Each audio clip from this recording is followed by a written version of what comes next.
Almost 2 years ago, I, male, 34, caught my wife, female, 34, with our neighbor's boyfriend. I was devastated because I never thought she would cheat on me. It took me a while, but I got over it. However, it was clear that my kindness was taken for weakness.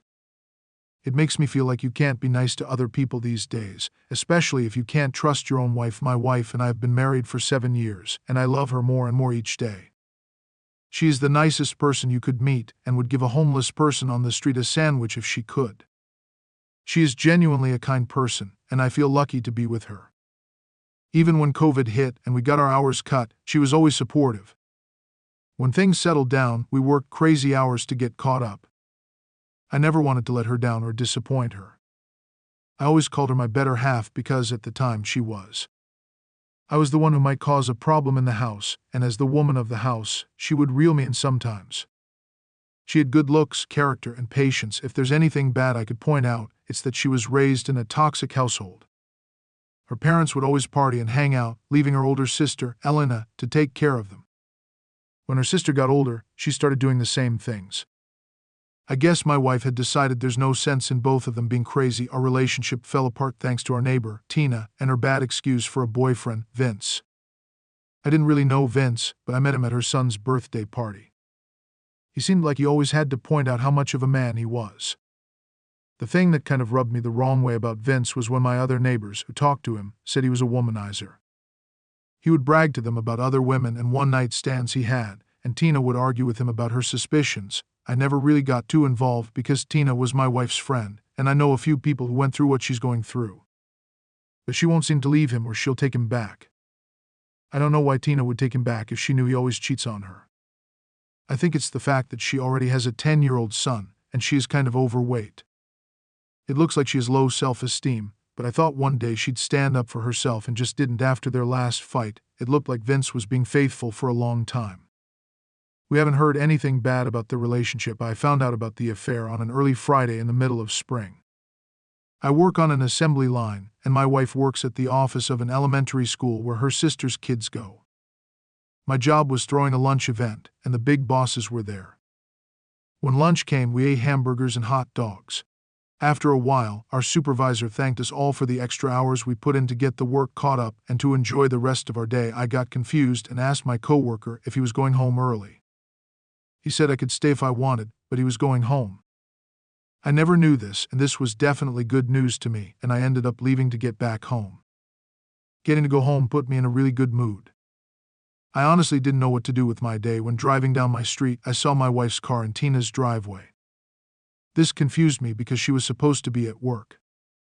I knew Tina and my wife were supposed to be working on her garden in the backyard, so I thought she took a day off to help. I decided since I had the rest of the day off, I would make good on my promise to help in the garden instead of only it being them and Vince. Pulling in our driveway, I took off my work clothes and decided to help. Tina lived down the street from us, so I had just walked down the street to get there. When I had arrived in the driveway, I saw my wife had some flowers in the back, which explained why she drove instead of walking, but it was weird because I didn't see Tina's car. When I went in the back, I didn't see anybody. I went in the sitting area where the garden was, and I saw Vince's shirt on the end of the chair, and my wife's phone was in the dirt where the garden was supposed to be. I assumed they must be in the house, so I had entered through the back door to try and find them. They weren't in the living room or dining room, so I went upstairs. When I went upstairs, I could hear something in Tina's bedroom. Getting halfway down the hall, that's when I could clearly hear them, and it was obvious what was going on. I ended up leaving very frustrated and angry. I walked back home in both anger and disbelief. There was barely anybody I trusted more than my wife, and I was being cheated on. In my rage, I knew our marriage was over. When she got home, I planned to end it, and it was definitely a long wait. The first thing I wanted to do was snatch her phone away for evidence of her affair with Vince, and then showed the proof to Tina. About 3 hours passed when she finally came in. When she did, I greeted her at the door like nothing was wrong. She asked me why I was home early, and I said we had finished all the work.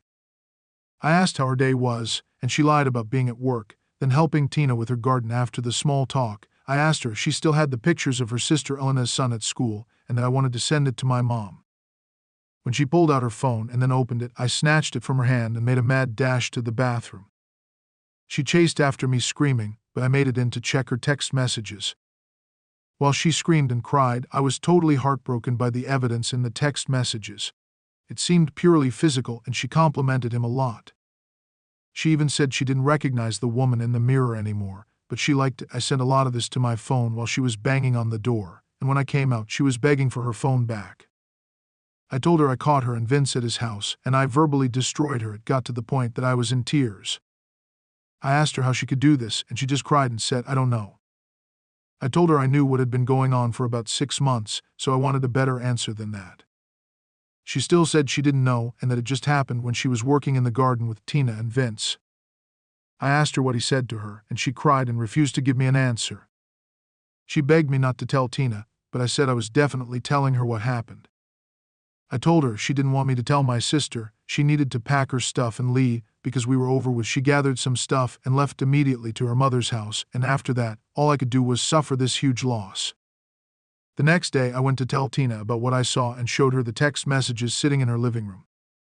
I showed her, and she let out a kind of defeated sigh.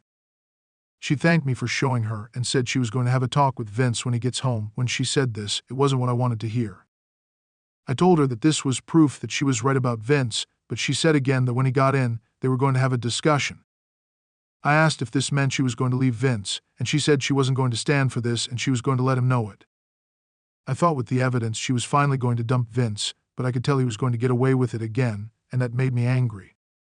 I left it alone and just got up and left since she didn't have the backbone to leave Vince. I went home angry because I was hoping there would be consequences for him getting caught. After that, there was nothing more to do except to get a divorce. After the divorce, my ex-wife and I sold the house and went our separate ways. I told our friends and family and sent them the proof because I know that she would be believed if she said I was the bad person. My wife and I always supported her sister, Elena, so when her sister needed her, she let her move in with her for a while. From what I hear, the two of them are inseparable now, and that's not a good thing. She even put a picture of them on Facebook looking drunk, saying her sister is the only one who has her back. To be honest, it was my brother who got me to write about this situation because he kind of blew my mind recently talking about her. He said he was worried at first because he didn't like her older sister and that she might eventually act like her. I think he was right on this because she still admired her sister. Her sister being wild and rebellious didn't help her in the long run, but I guess the apple didn't fall too far from the tree for sure. Let's see what the comments had to say about this situation. Nuradiver Gentko says, "Such bravery and calmness you possess to be able to walk away and not get violent when you saw one of the most horrific things in your life, to strategically grab the phone and rush to send evidence to your phone, to ensure that your story stays the truth and to make sure the divorce is fair and she doesn't tell any lies to have it sway her way, takes a huge amount of courage, thought, and self-discipline. You did not freak out and plan her defense after being attacked by her actions. You took back your control by leaving her and not just staying in the relationship just because. That's incredible.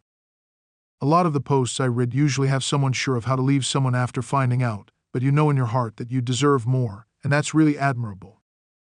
Good luck on your journey, and I hope the emotional wounds have healed well." Sanobros says, "Glad you divorced her. Now she lives a life of drunkenness. You don't need that kind of drama. May you find a trustworthy woman." What are your thoughts on this? Let's discuss in the comments, and please don't forget to leave a like and subscribe my channel.